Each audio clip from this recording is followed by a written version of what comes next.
el mundo, como decíamos anteriormente, que la mayor parte de la gente desea que un crimen, una fechoría sea castigada. También existe el sentir en la mayoría de las personas de desear ser liberado de alguna dificultad, algún problema, algo que le agobia y que en muchos de los pueblos en Latinoamérica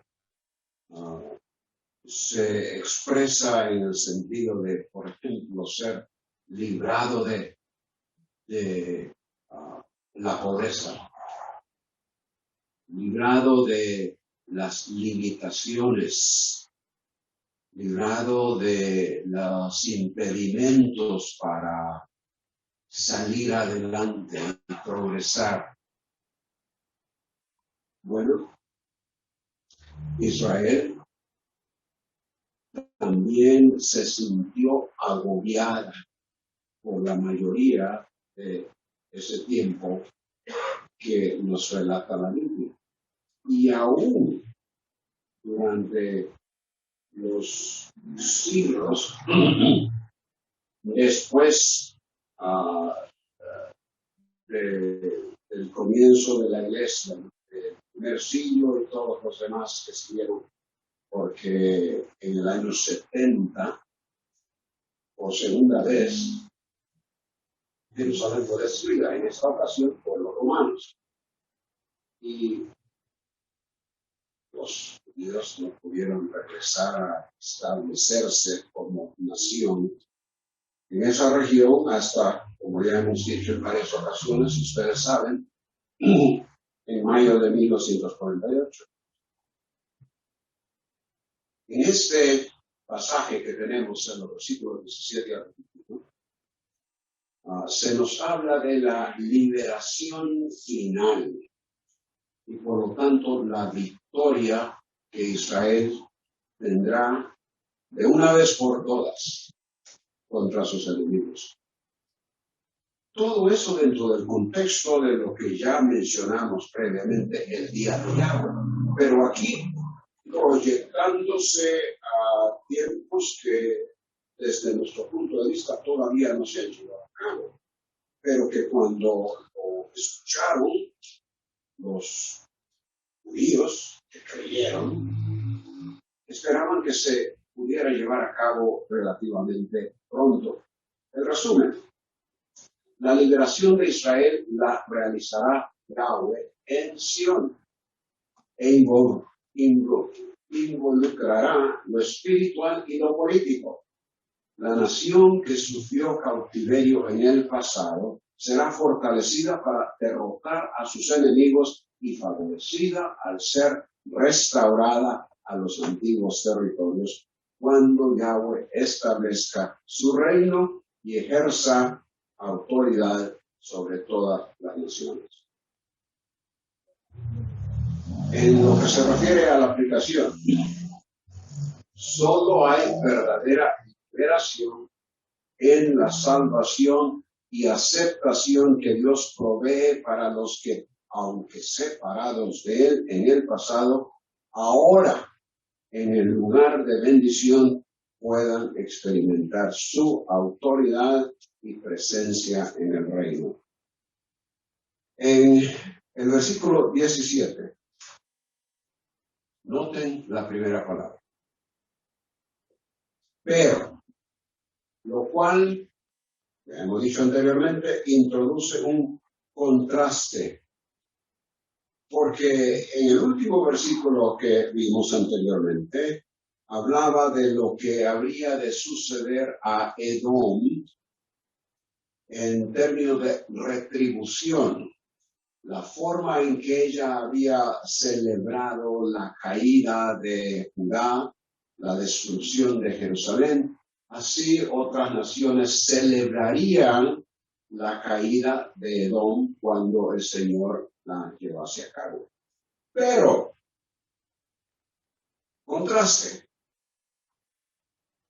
A diferencia de Edom, en el monte Sión, en el cual ellos celebraron una caída, habrá liberación y habrá santidad.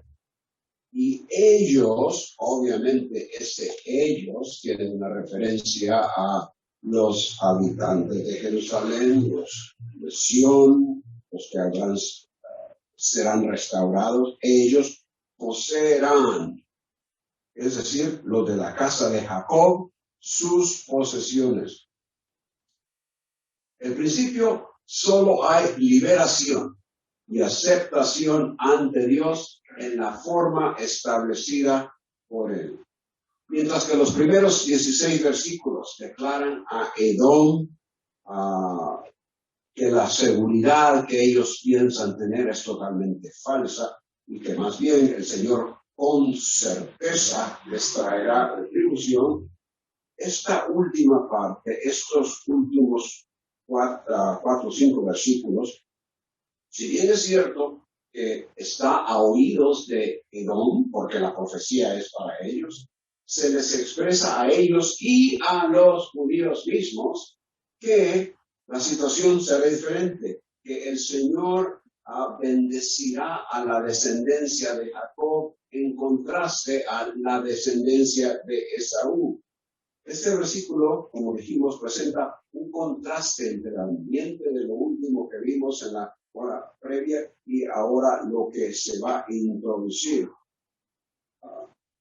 A diferencia del asedio de Babilonia en el 587 y la participación edomita en el pasado, Dios ahora promete que en el futuro, y específicamente en Sión, habrá liberación.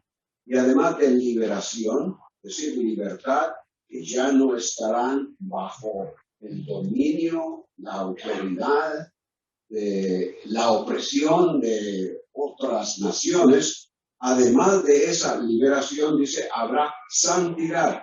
Dos cosas, liberación y santidad, que estuvieron ausentes cuando Judá sufrió ese ataque, esa destrucción y cautiverio por los babilonios, y que los edomitas en eso participaron. El cómo de esa liberación lo explica Joel, capítulo 2, versículo 32. Todo el que invoque el nombre de Yahweh escapará. Y Joel añade que esto será porque en el monte de Sión y en Jerusalén habrá liberación, como Yahweh lo dijo, y entre los escapados a quienes Yahweh estará llamando. La liberación será una respuesta a los que con su misión se sometan, a los que con su misión clamen al Señor en medio de el trastorno que ocurrirá en esos días del día de Yahweh. La santidad se refiere a Israel, obviamente, porque habrá liberación para ellos y habrá también santidad para ellos. Algo que desde luego no existió en Jerusalén en la mayor parte de su historia. Durante el tiempo de los jueces o el tiempo de los reyes, había total separación. En vez de ser separados para el Señor, que eso significaría santidad, estaban separados del Señor. De manera que en vez de identificarse con Él, más bien se identificaron con los ídolos. No había santidad, pero en ese tiempo habrá santidad. Y luego pasa a decir que ellos, los de la casa de Jacob, poseerán. Y aquí, una vez más, esa redundancia que encontramos en el hebreo, poseerán sus posesiones. Esto concuerda con lo que encontramos en muchos de los otros profetas. Sión es el lugar, como hemos dicho, que el Señor había escogido para establecerse y manifestar allí su presencia en medio de su pueblo. Y si bien es cierto que eso para Israel permanece vigente todavía en el futuro e involucra aspectos políticos y judiciales, en el Nuevo Testamento, con la venida del Mesías y el rechazo de Israel de ese Mesías, y junto con eso, la ampliación de la bendición del Señor a los gentiles, entonces el énfasis cambia, porque si bien es cierto que en el futuro esta liberación involucrará, como dije, tanto el aspecto espiritual como el político, en lo que se refiere a la liberación que el Señor provee hoy día, una vez que ese Mesías vino, una vez que fue rechazado, una vez que esa bendición el Señor la extendió a los que no son de la descendencia de Jacob según la carne, pero que sí son descendientes de Abraham según la fe, entonces la bendición ya, el aspecto primordial es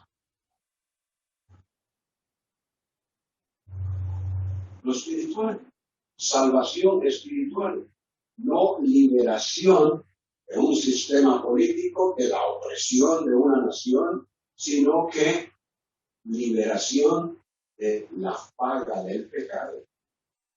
El Señor le dijo aún a aquellos judíos, algunos de ellos que evidentemente habían profesado creer en Él, si vosotros permanecéis en mi palabra, verdaderamente sois mis discípulos y conoceréis la verdad y la verdad os hará libres. Si el Hijo os hace libres, seréis realmente libres. Obviamente ese aspecto entrará en ese futuro tiempo. Sí, no estoy seguro que los primeros que escucharon lo que el Señor dijo por medio de Abías, pensaron tanto en ese aspecto, aunque está incluido de alguna forma cuando dice que habrá santidad, porque no puede haber santidad delante del Señor sin la aceptación, sin esa relación que verdaderamente se ha establecido con Él. De manera que está implicado en eso, pero hoy tenemos ese aspecto de que solo hay liberación y aceptación ante Dios en la forma establecida por Él. Él tiene una forma establecida para que eso se lleve a cabo en el futuro con la nación, pero en el presente Él tiene una forma establecida para que la liberación espiritual se lleve a cabo en judío o gentil, según lo que nos dice el Nuevo Testamento, y lo que nos dice Pablo, que el Evangelio es poder para salvación a todo el que cree, sea judío o sea gentil. El segundo punto vemos aquí que solo la salvación de Dios provee transformación y restauración, los versículos 18 al 20. Dice el versículo 18, y la casa de Jacob será fuego, y la casa de José llama, y la casa de Esaú rastrojo, y los quemarán y consumirán, y no habrá sobreviviente para la casa de Esaú, porque Yahweh ha hablado. Estos versículos del 18 al 20 se enfocan en dos cosas acerca de los que habrán obtenido salvación. En primer lugar, lo que serán, y en segundo lugar, lo que harán. La descendencia de Judá, casa de Jacob, como se le llama aquí, y la de José, casa de Israel.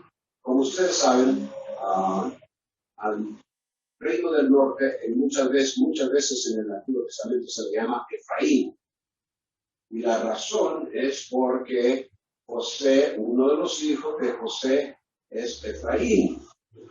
Y Efraín viene a representar el reino del norte, de manera que cuando habla de la casa de José, se habla del reino del norte, mientras que en la casa de Jacob, en el contexto específico de que se ha llevado a cabo la destrucción de Judá y de Jerusalén, eso viene a representar el reino del sur.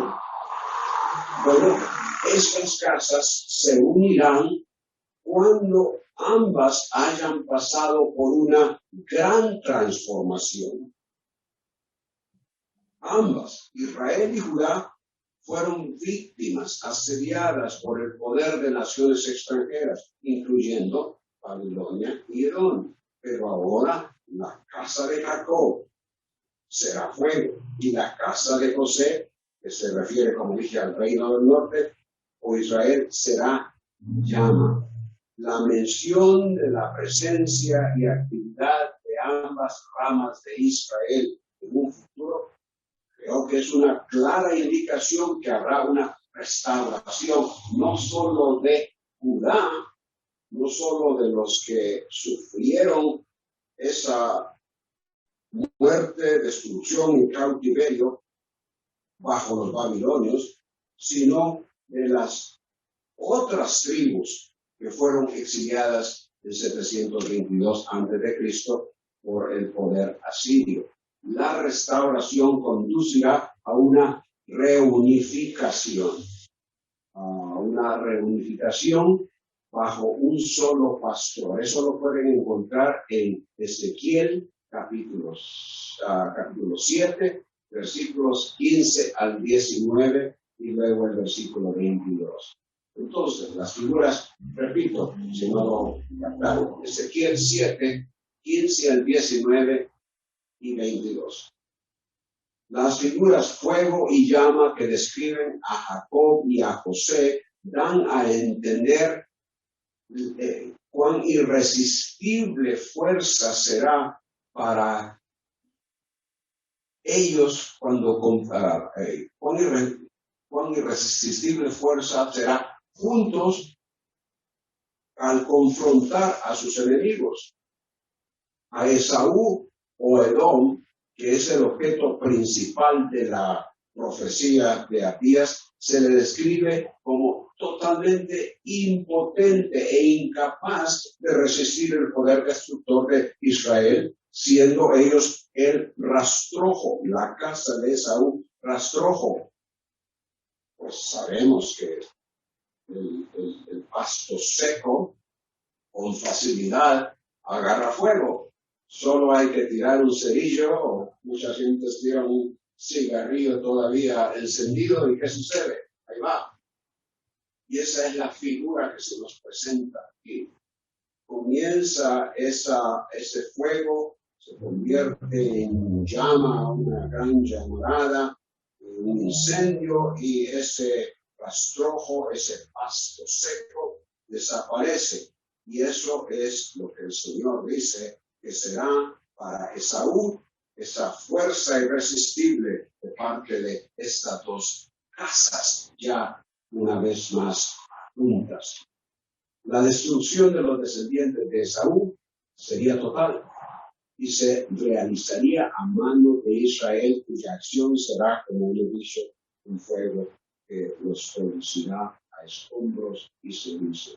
Y esto se confirma con: y no habrá sobreviviente para la casa de Esaú, haciendo uso del verbo con lo negativo. No habrá sobreviviente.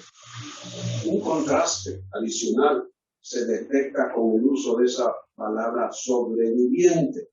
En el caso de Judá, cuando los babilonios vinieron, evidentemente hubo algunos, bueno, sabemos que hubo sobrevivientes, los que fueron en cautiverio, pues obviamente estaban vivos, pero hubo otros sobrevivientes que los mismos edomitas atraparon y les impidieron que pudiesen escapar. Hubo sobrevivientes, pero en el caso de Esaú, la casa de los edomitas, dice que no habrá sobreviviente para ellos. Y todo lo aquí anunciado lleva la seguridad de que así se ha de realizar, como dice hacia el final, porque Yahweh ha hablado. Es la palabra pronunciada por el Señor a través de sus siervos, los profetas, lo que garantiza que habrá restauración para Israel, pero para Edom, juicio y total destrucción. Aliento y esperanza para uno, pero retribución y sufrimiento para el otro. El versículo 19 nos dice, y poseerán los del Negev el monte de Esaú, y los del Céfela a los filisteos, y poseerán el campo de Efraín y el campo de Samaria y Benjamín a Galaad. La repetición de poseerán en los versículos 17, el 19, 2 veces, y luego otra vez en el 20, la mención de lugares geográficos específicos nos indica de forma inequívoca que Israel llegará en un futuro a tener bajo su jurisdicción control y propiedad de los territorios que en algún momento en la historia tuvo. Y creo que en este caso es los territorios bajo David y Salomón, que fue el tiempo cuando Israel tuvo la mayor extensión en toda su historia. No ha vuelto a tener tal cosa, pero se menciona todos estos lugares, esta geografía que se nos indica aquí. El Negev, que se menciona en el versículo 19, la palabra Negev en hebreo, tanto bíblico como moderno, significa sur, la parte sur, es el sur.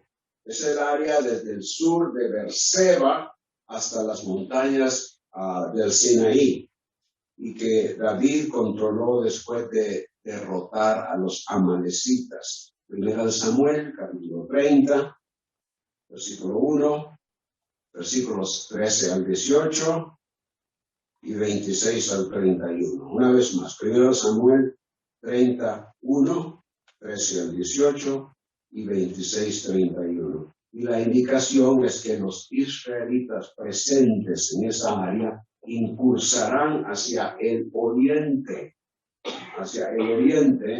para conquistar el territorio del monte de Esaú, o sea, Edom. Cruzarán hacia el oriente. Acuérdense lo que mencionábamos, el río Jordán, el oriente, a este lado, y hacia el sur está el territorio de Edom, que hoy día es llamado Petra. Y luego el Negev, esa parte del sur, impulsarán los israelitas hacia esa área para poseer ese monte de Esaú. Luego se menciona el Céfela. Esa es la franja que se extiende entre la costa y las montañas de Judá, como especie de valle, ¿verdad? Ese es el Céfela. Y según lo que encontramos aquí, en ese tiempo, evidentemente, habitarán en el Céfela y se extenderán hacia el oeste para controlar el territorio de lo que había sido anteriormente de los filisteos, toda la costa. Creo que mencionamos alguna de las ciudades en uno de los mensajes que tuvimos, los filisteos en la costa. Y pasa a decir, y poseerán el campo de Efraín y el campo de Samaria. Al referirse al campo de Efraín y al campo de Samaria, obviamente se están refiriendo al territorio del norte, en relación al territorio de Judá, porque Efraín, como dijimos, es el reino del norte y Samaria era su capital. Eso también lo poseerán. Y Benjamín a Galaad. Es interesante que entre todo esto se menciona a Benjamín, porque Benjamín era la más pequeña de las tribus, que estaba prácticamente adyacente a Judá. Judá y Benjamín formaban el reino del sur, o sea, de Judá. Pero era la más pequeña de las tribus. Y sin embargo dice que Benjamín va a poseer a Galaad, una área extensa al oriente del río Jordán, parte de la cual perteneció un tiempo a Manasés. De manera que, interesantemente, quizás porque era la tribu con menos territorio, no sé, yo estoy únicamente especulando, quizás por esa razón es que el Señor ahora nos va a recompensar con una extensión mucho más grande. No puedo asegurar que eso es el caso. Pero tenemos aquí las palabras que Abdías nos menciona, encuentran eco o se repiten, las encontramos también en forma muy similar en Jeremías capítulo 32, versículos 43 y 44. Eso es lo que Jeremías dice. Y poseerán heredad en esta tierra de la cual vosotros decís, está desierta, sin hombres y sin animales, es entregada en manos de los caldeos. Heredades comprarán por dinero y harán escritura y la sellarán y pondrán testigos en tierra de Benjamín y en los contornos de Jerusalén, y en las ciudades de Judá, y en las ciudades de las montañas, y en las ciudades de la Céfela, y en las ciudades del Negev, porque yo haré regresar sus cautivos, dice Jehová. Si ustedes pueden notar, las áreas que aquí se mencionan van en las 4 direcciones de los 4 puntos cardenales: al oriente, al oeste, al sur, al norte. Y la idea es esa, que cuando el Señor traiga a sus cautivos de regreso para bendecirles en el monte de Sión, darles liberación, darles santidad al establecer de nuevo esa relación que ha sido quebrantada, entonces ellos podrán tener una extensión de territorio que pienso será semejante o quizás aún mayor que la que tuvieron David y Salomón en tiempos antiguos. Y luego en el versículo 20 dice, es decir, refiriéndose a quienes, es decir, los de la cautividad de este ejército de los hijos de Israel, lo que es de los canaanitas. Creo que, tenemos que pensar en términos de esto. Que cuando esto fue escrito no había versículos, no había divisiones de versículos. Estas divisiones se hicieron mucho tiempo después, ya cuando se hicieron las diversas traducciones a los diversos idiomas para facilitar ciertos temas, lo que se estaba diciendo en pequeñas partes. Pero si ustedes notan, en la última parte del versículo 19, leyendo, y poseerán el campo de Efraín y el campo de Samaria y Benjamín a Galaad, es decir, los de la cautividad de este ejército. La idea es, ese ejército es la última parte del versículo 19, los de Benjamín. La cautividad de este ejército, los que habían sido cautivos, pero que ahora han regresado y que son de esa tribu, de los hijos de Israel, lo que es de los cananitas hasta Sarepta, y los de la cautividad de Jerusalén que están en Sefarad poseerán las ciudades del Negev. la mención de hasta Sarepta incluye una región que va más allá de lo que en cualquier momento pudo haber sido parte de Israel, porque es en la parte norte que era más allá de lo que David y Salomón llegaron a controlar. Sarepta está localizada entre Tiro y Sidón, hacia la costa en el norte, en la región que se identifica como Fenicia. Y fue en Sarepta, si ustedes recuerdan, donde Elías moró con una viuda y su hijo, y donde los milagros de la continua provisión de harina y aceite y la restauración del hijo de la mujer se realizaron. Y esta extensión de que aquí se menciona, yendo más allá de lo que aún David y Salomón controlaron, concuerda con, obviamente, el plan original de conquista de la tierra entregada a Josué y que corresponde a la tribu de Aser. En otras palabras, esa parte que se menciona hasta Sarepta era parte del plan original que el Señor entregó a Josué y que habría de ser parte de la tribu de Aser. Eso lo encontramos en Josué 19, 24 al 31. Y notar que se menciona Sidón y Tiro en los versículos 28 y 29. Menciona aquí la cautividad de Jerusalén y los de la cautividad, ya en la última parte casi del versículo 20, los de la cautividad de Jerusalén que está en Sefarad poseerán las ciudades del Negev.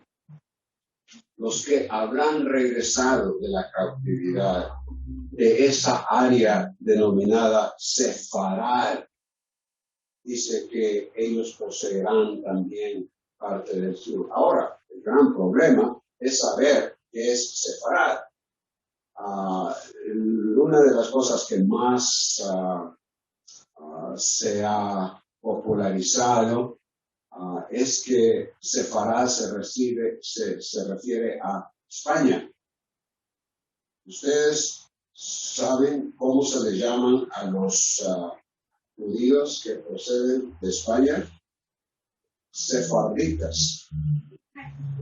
Entonces se cree que los que vienen de ahí entonces tendrán posesión en la parte sur, según lo que aquí se nos escribe. No tenemos certeza de que ese sea el caso, porque hay otro par de sugerencias. Hay un lugar, una región en Asiria denominada Zaparda. Parece encajar. La F y la P en estos idiomas prácticamente son intercambiables en muchas de las palabras. También se considera a Sardis, la capital de Lidia en el Asia Menor. Sardis, como ustedes saben, es una de las iglesias de Apocalipsis. Se menciona Sardis como una posibilidad de identificar ese lugar. Sea cual sea la identificación de ese lugar. El punto es que desde diversos lugares donde los cautivos se hayan establecido, de allí regresarán a tomar posesión de sus antiguos territorios y aún de una expansión de lo que, al parecer, sería más grande de lo que previamente controlaba. En el pasado, estas dos ramas que forman la casa de Israel han sido, como hemos dicho ya, acosadas, y han estado dominadas por naciones más grandes, más fuertes, y en ese proceso han sido puestas en peligro de extinción. Pero ahora, según lo que el Señor dice por medio de Abdías, ya transformadas con esa liberación que va más allá de lo político. y con esa santidad que estará presente en ellos, transformadas, entonces ellas serán una amenaza para los que previamente los oprimieron. Considerando que lo que había quedado de Israel cuando Habacuc, Sofonías escribieron, era el reino del sur, que estaba también por caer, y que cuando Abdías escribió ya había caído. Considerando esa situación, los que escucharon lo que Abdías dijo, les habría parecido imposible creer. Sin embargo, la veracidad de lo anunciado se basaba, como vimos al final del versículo 18, esa veracidad se basaba en que era el Señor, Yahweh, quien lo había expresado. Y eso lo hacía totalmente confiable. Solo Él tiene el poder para hacer lo que de cualquier otra manera parezca imposible. Los que hoy reciben salvación de pecados en base al plan divino para restaurarles a la comunión con Dios, también recibimos una transformación que afecta nuestra posición delante del Señor, así como a ellos sucederá en el futuro. El enemigo de Dios y nuestro, el diablo, nos ha acosado desde que el hombre fue puesto en el jardín del Edén. El maligno se opone a la obra de Dios en nuestras vidas y en el mundo.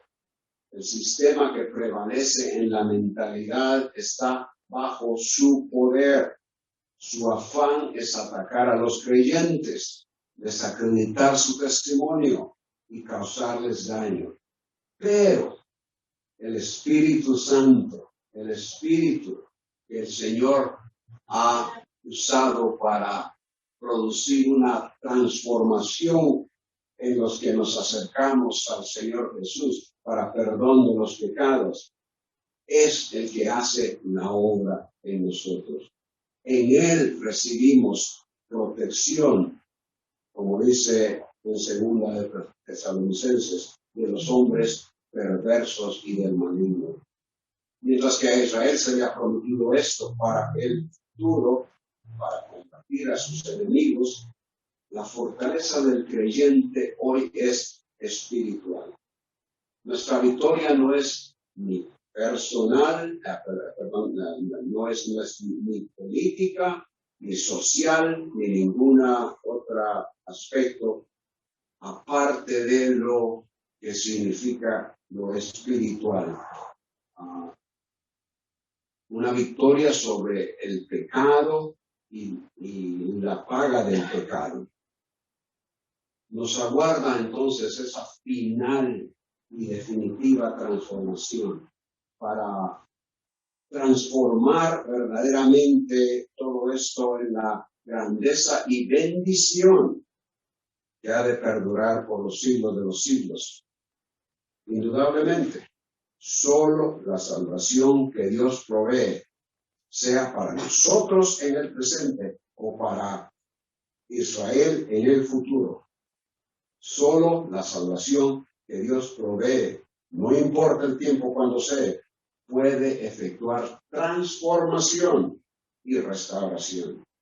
En tercer lugar, entonces, solo la salvación de Dios garantiza la experiencia personal de la autoridad y presencia divina. Versículo 21. Y subirán salvadores al monte de Sión para gobernar el monte de Esaú, y será de Yahweh el rey. Subirán, obviamente, en el contexto, tiene referencia a la geografía de Sión, como un monte o colina que sobrepasa la altura de los lugares a su alrededor. Cuando se habla en la Biblia de ir a Sión, que siempre es subir a Sion, porque se va de la planicie, de lugares más bajos, hacia el monte de Sion. Estos salvadores aquí comunican la idea de personas escogidas por el Señor para efectuar esa liberación que Él proveerá para ellos. Y esto, dice, irán al monte de Sión, para gobernar al monte de Esaú. El lugar Sión, obviamente, es central para la liberación de Israel.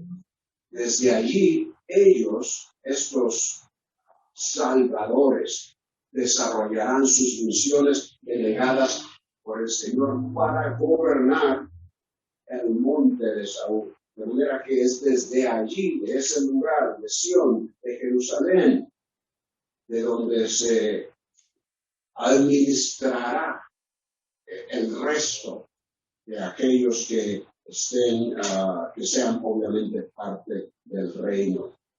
Estos son tiempos mesiánicos, estos son tiempos cuando ya el reino del Señor haya sido establecido en Jerusalén. De manera que como el Señor levantó jueces en la antigüedad para proveer liberación, liderazgo, dirección a la nación, en el futuro el Señor también levantará a personas a quienes Él en alguna forma las usará para salvar a Israel, establecer su reino y a la vez darle cierta autoridad en su gobierno.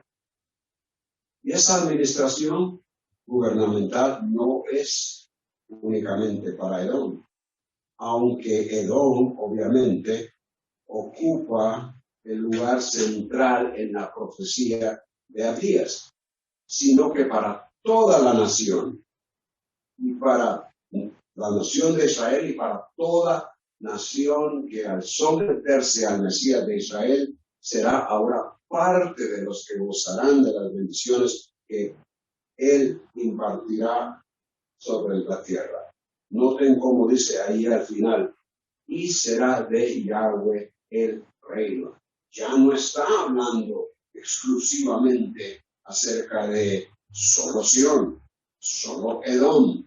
No, el reino constituye toda esa extensión sobre la cual el Señor estará reinando. Pero de otros contextos nos damos cuenta que no solo es esa área, no solo es el área que se controló bajo David y Salomón, y aún un poco más extensa, sino que estamos hablando del reino universal que el Señor tendrá sobre toda la tierra.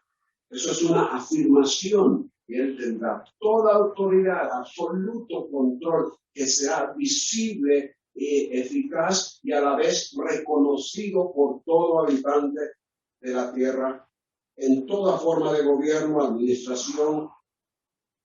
Todos llegarán a reconocer eso.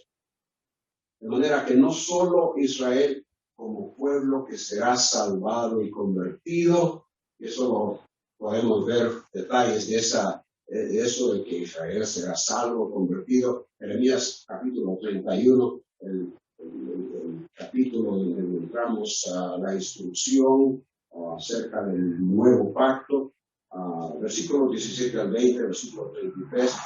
No solo Israel como pueblo que será salvo y convertido puede contemplar y esperar ese futuro. En efecto, Israel en su mayoría no lo espera hoy día, porque no están pensando eso. Israel, como nación hoy día, con todo lo que sabemos acerca de los judíos ortodoxos, son una minoría. Y la mayoría de las personas en Israel no están interesadas en lo que el Torá pueda decir. Como una tradición, como un estudio, como algunos han dicho, el producto literario del pueblo de Israel, bien, pero como palabra de Dios, la mayoría no están considerándolo de tal manera. De manera que si algunos en Israel esperan tal cosa, no solo ellos podrán pensar y esperar ese futuro. Dios desde antes anticipó la salvación y la participación de muchos otros pueblos. Él prometió que habría de establecer ese reino sobre toda la tierra. Y esa oportunidad para las naciones se ha hecho posible, ¿cómo? Por la venida del Mesías de Israel, en cuyo nombre se proclama salvación. La promesa de participación en ese reino es a todo el que cree.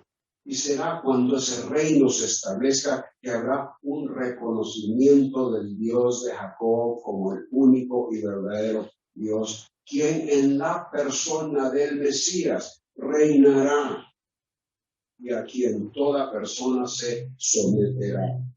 Son los que han respondido al llamado del Padre por medio de la obra realizada por el Hijo, a quienes con segura esperanza pueden anticipar la bendición de entrar en su presencia en aquel reino y para siempre. Damos gracias al Señor porque además de la bendición de tener el Evangelio, tenemos también estas enseñanzas que datan de mucho tiempo antes y en las cuales el Señor nos enseña su plan para las edades, su soberanía en escoger a Israel como su pueblo, pero también en las cuales nos advierte de que además de la bendición para los que creen, existe un juicio para los que no han creído. Y la verdadera y real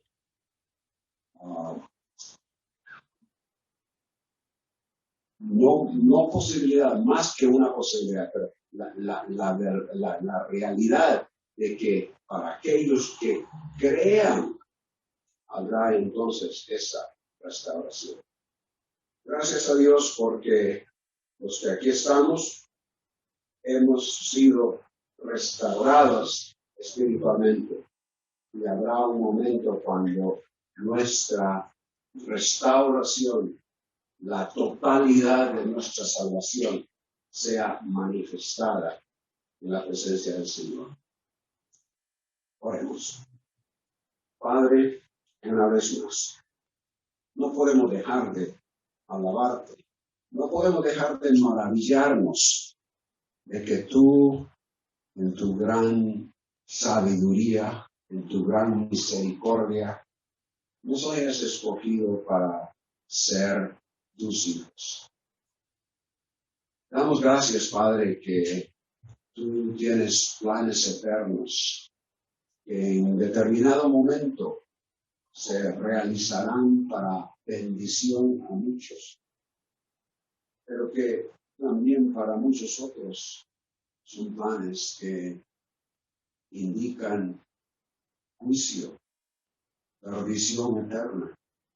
Rogamos que tú nos ayudes, Señor, para dar a conocer lo que tú deseas hacer en toda persona que cree en el Mesías que tú has enviado. Rogamos que tú nos uses para extender el alcance de la vida. En el nombre de Cristo. Amén.